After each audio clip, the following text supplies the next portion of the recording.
Kopš 2020. gada mēs sadarbojamies ar Metu un pārbaudām faktus tai piedarošajās platformās Instagram un Facebook. Tagad Saeimas opozīcijas politiķi metušies uzbrukumā Rebaltika, jo mēs, faktu pārbaudītāji, sociālajos tīklos viņus cenzējot. Faktčekeri, cīņa ar dezinformāciju vai tomēr valdības sankcionēta cenzūra sociālajos tīklos pret citādi domājošajiem un konkurējošo politisko organizāciju politiķiem. Mums nav tiesību un iespēju iejaukties politiķu veidotajā saturā, ne Facebook, ne citās platformās. Tāda vienmēr ir bijusi Metas nostāja, un politiķi to labi zina.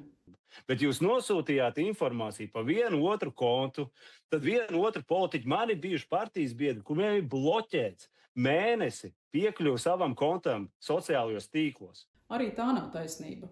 Mēs nemarķējam politiķu maldinošos video, neziņojam par viņu kontiem un nebloķējam tos. To dara pavisam citi cilvēki, satura moderatori.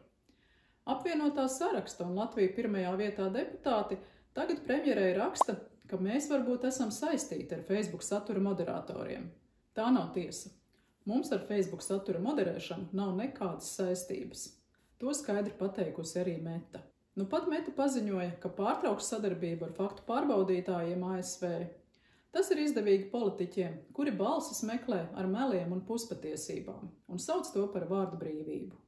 Ir mana pieņemama, un tā ir mana vārda brīvība. Politiķiem vienmēr ir bijusi vārda brīvība runāt to, ko viņi vēlas. Mūsu, žurnālistu uzdevums ir informēt sabiedrību, ja viņu teiktais neatbilst faktiem. Un rūpēties, lai vēlētāji savu izvēli varētu veikt, balstoties korektā informācijā. Un to mēs darīsim arī turpmāk, neatkarīgi no Metas lēmumiem.